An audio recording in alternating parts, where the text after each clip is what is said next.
welcome to another episode of Legion Elite Motorsports. I'm your host, Isaiah.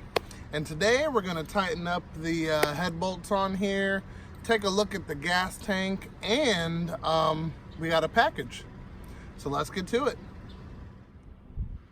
So, what we're going to do is we're going to loosen what we tighten at late night. And you want to do it in a sequence to make sure that it comes up evenly. Alrighty. It's good.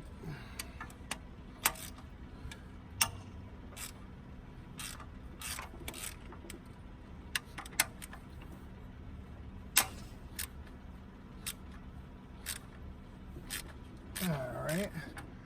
Go here.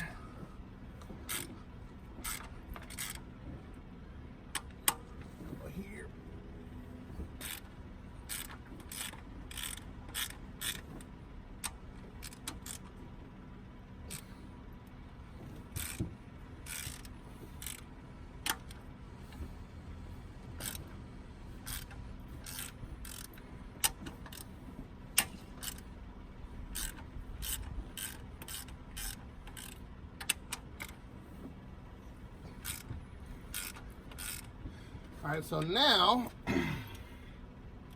we're gonna get our torque wrench and tighten it down. Ready? Little dusty, but we are going to go to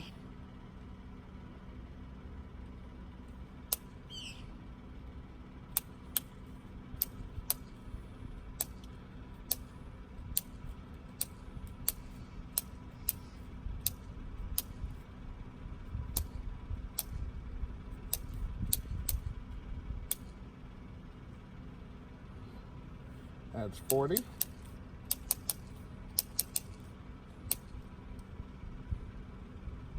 That's 50. That's 60. 70. And that's exactly where we want to be. All right, so we're locked. All right.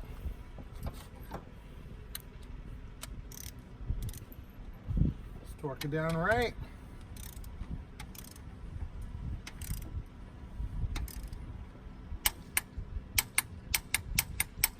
All right.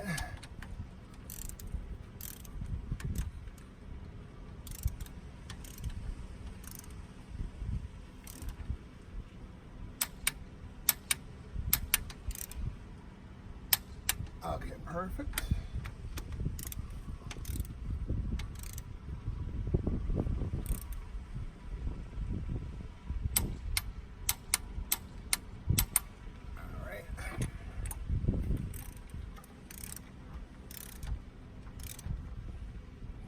Now this is the cold torque.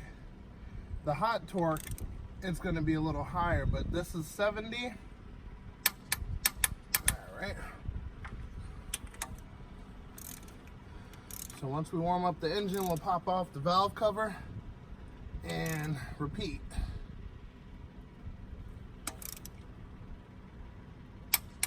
There we go.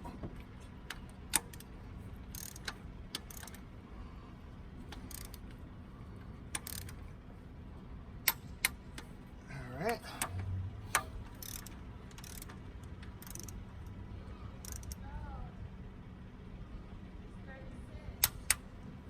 Right.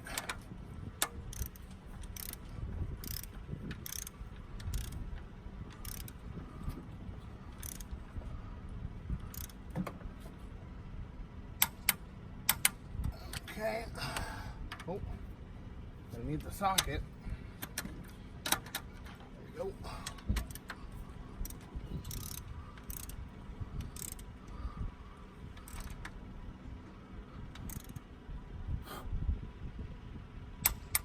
Go.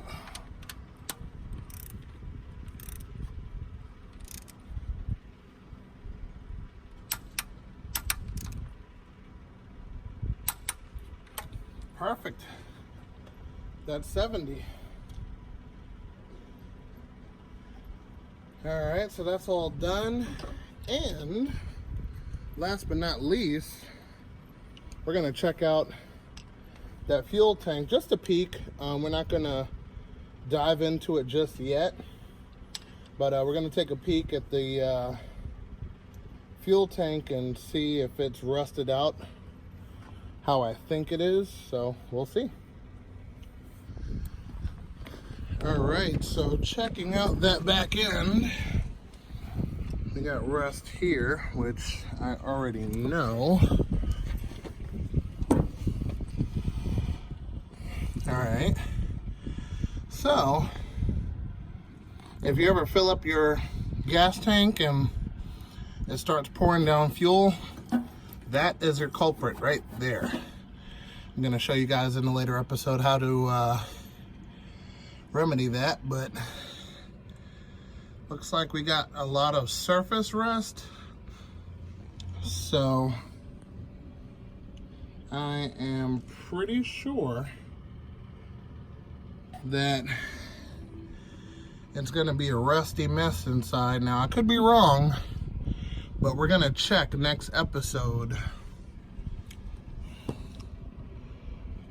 But yes, definitely a lot of surface rust. A lot, but not too bad. All right, let's go open ourselves a little package. Okay, we got some packages in the mail. So package 1 is a thermostatic switch, and I needed this so I wouldn't have to turn on and off the fans by hand, because if you forget, boom, there goes your motor. So this one's pretty much automatic, and you can order these in different temperatures. This one I ordered is 190 degrees Fahrenheit. It turns on the fan, and 175, it turns off the fan. I figured that'll be perfect. And then next, we have a universal tube that these things go into. So that threads in like so, and then here's your ground wire. You can run it to any ground in the surrounding area, wherever you put the tube. And the tube is actually supposed to be on the top hose, not the bottom hose. So we're going to be installing this. It comes with, well, this one comes with the 2 clamps, some shrink tube, and then this one comes with the butt connector up top and a different adapter if you need it. I won't, because the tube I got fits that sensor perfectly. So yes, we're going to be adding that into the system, and I'm going to be testing it out. So let's see how she works. Okay, today on Tech Tips. Now, we're going to be talking about external wastegate. So what's a wastegate do? Let's start from there and then we'll elevate. All right, so basically, never mind all of the rust and all of that horribleness. So basically what a wastegate does is it bleeds off air so you don't get max boost out of your turbo. So basically this is a 38 millimeter, which is basically the size of the diaphragm, or the plunger, let's call it that, inside there. And basically it's vacuum controlled, so you see the vacuum line here. And basically once you reach a certain amount of exhaust manifold pressure, the valve opens and bleeds off air. So you'll hear people say, I have a 7-pound spring in my wastegate. That means that it at 7 pounds it bleeds off air to atmosphere or exhaust if you have it connected that way. They call this a screamer pipe because it's not connected to anything. So that's, how a wastegate works. Now, some of the newer wastegates, I don't particularly agree with the design. Let's say you are running, on the dyno, and you made, 200 horsepower at 7 pounds of boost or what have you. And then it's time to change the spring to raise the boost.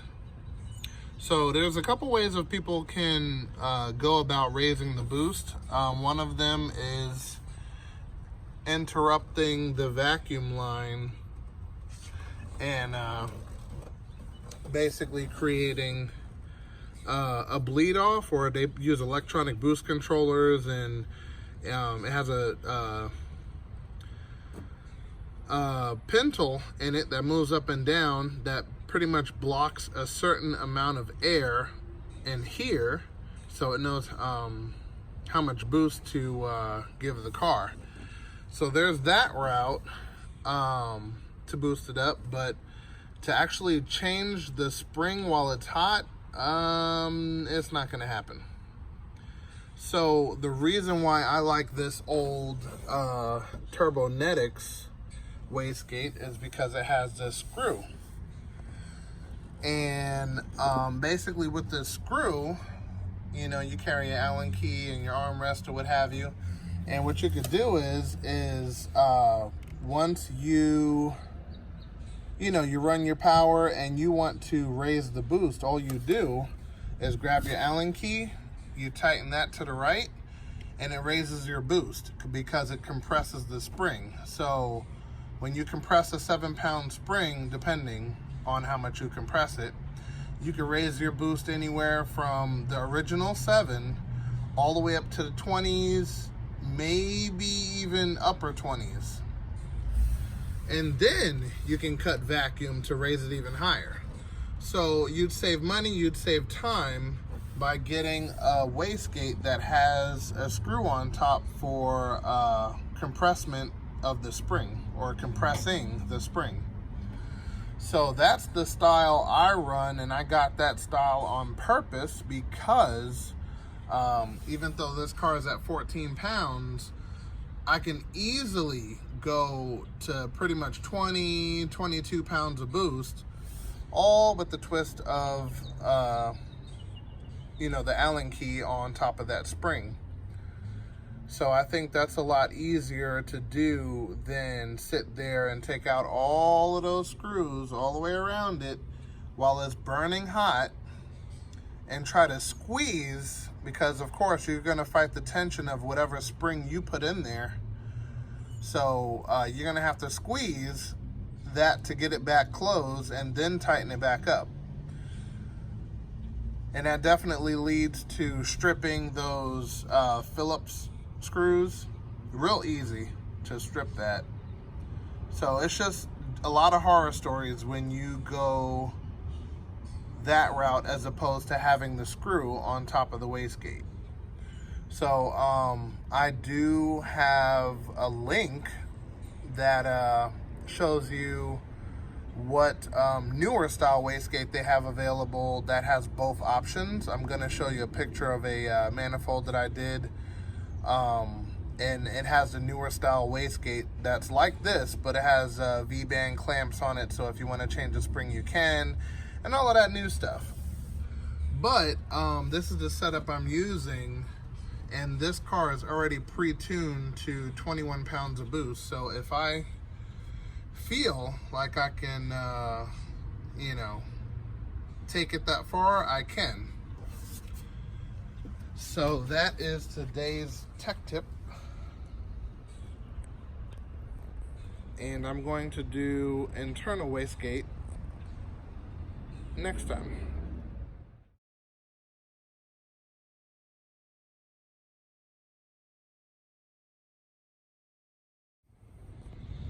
Alright, so now got our piece tightened. I at least want to get it in the system first and then do the wiring after. Alright, so we got our cap off. We're gonna take these two flat heads off, and I want to do it in the area where I can aim it down. Yeah. Or sideways, or kind of hide it, because this is a bulky piece. But let me push these wires out the way for a second. Alright, so if I can get it right up in this area, that'll do fine for now. Alright, so let me take off the hose and we'll be right back. Alright, so we got the hose off, and what we're gonna do is cut out a good section of this and add it into the system. Alrighty. Stay tuned for that. Alright, so we got our first cut. I think I might cut a little bit more off of this tube. Probably right about there. And then we have our straight piece. And that should do it. Alright, so that's in the system. I got the hose a little short. I could definitely replace that later. No big deal. But just for now, so you guys can see pretty much what you're doing if you go this route. Alright, so that's connected, and now I'm going to fill up the system and make sure it's not leaking, and then I'm going to do some minor wiring and test it out.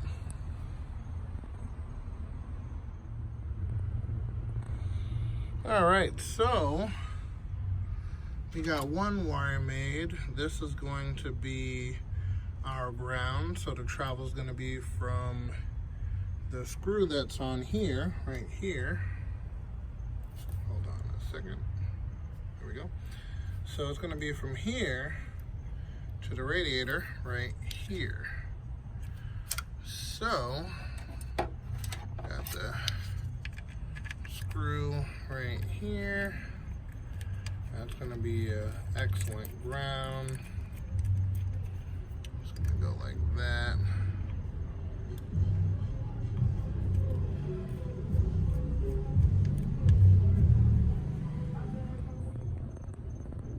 Alright, so you can see the final resting place of the ground wire, and then we have to run this one to the relay that we had hooked up to a switch. And then after that, we will begin testing. It sucks these wires have to be yellow, but that's a good temporary solution for now, and I'll remedy it in the future.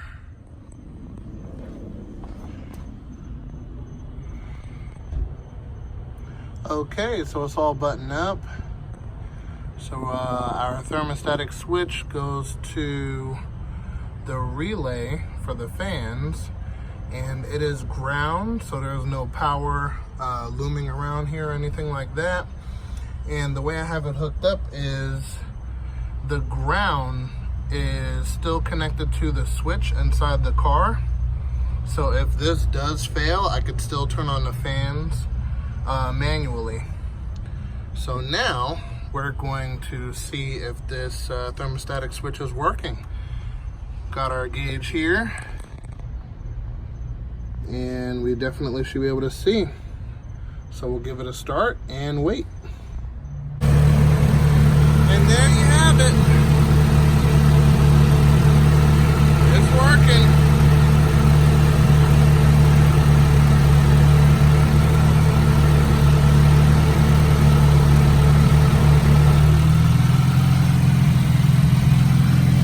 Thank you for watching. Make sure you subscribe, and I'll see you next time.